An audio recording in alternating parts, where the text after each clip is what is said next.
Hello everyone. In this video we're going to be solving an interesting exponential equation.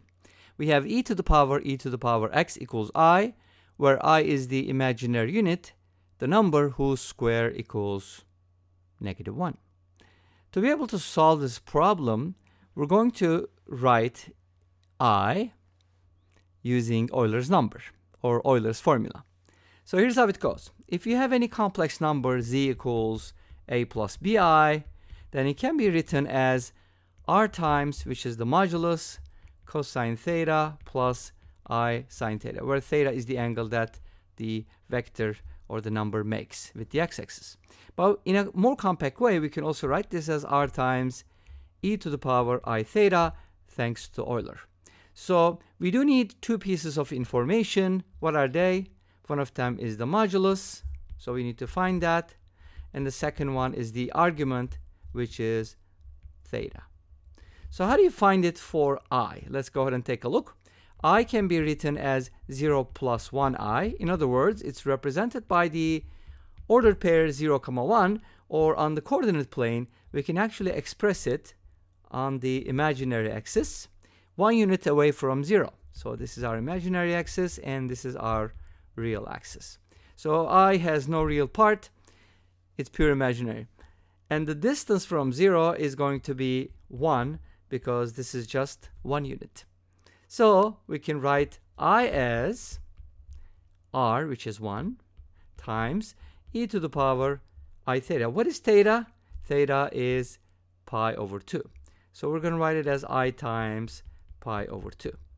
This is obviously one representation of I.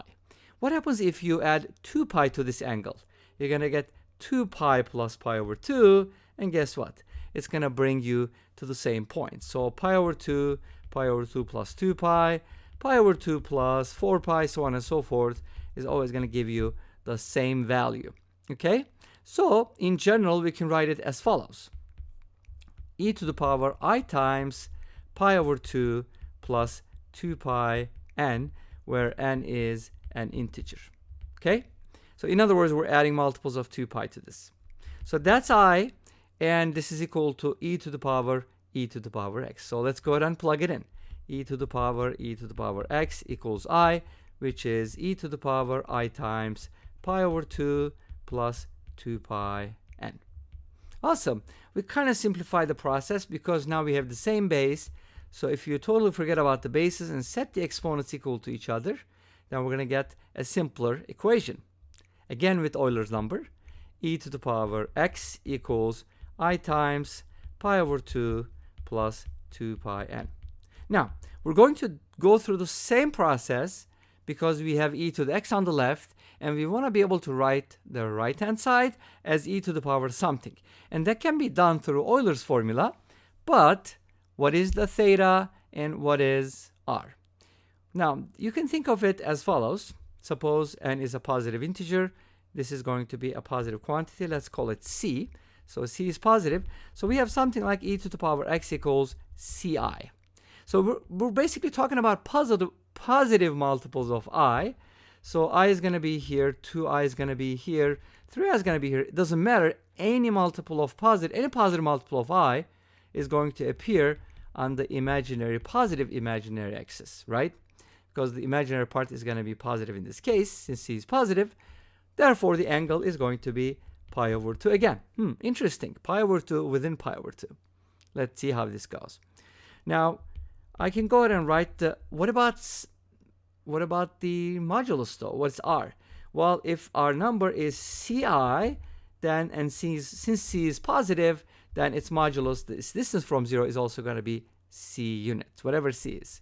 So it's going to be c, r is going to be c, and multiplied by e to the power I times, again, we're going to use the same trick, pi over 2 plus 2 pi multiplied by another integer, because I don't want to use the same integer because they are independent. So that's why I want to use a k here. So now, what did we do?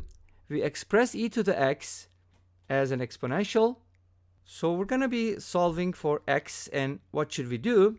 We're going to use logs, right? In this case, it's actually natural log. So to bring the x down, basically, we're going to ln both sides. and then this is a product. Let's go ahead and use properties of logarithms here. And that's going to give us x here. You could also use x log. Sometimes log is used for base e. And then obviously here, we're not using the normal log, but it's kind of like a complex logarithm. Anyways, we can write this as ln c plus ln of e to the power something. That's just going to be I times pi over 2 plus 2 pi k. We're almost there. We just need to back substitute c and then evaluate it and then look at some special values, and then we'll be finished. Okay, what is c? C is pi over 2 plus 2 pi, and let's go ahead and back substitute it. X equals ln pi over 2 plus 2 pi n. Remember, n is an integer. K is also an integer, by the way. Plus I times pi over 2 plus 2 pi k. Well, here n and k are different integers. They can be the same too, but they're kind of independent. So you can replace n and k with different values to get a variety of basically solutions for this equation. So and the answer is going to be a complex number.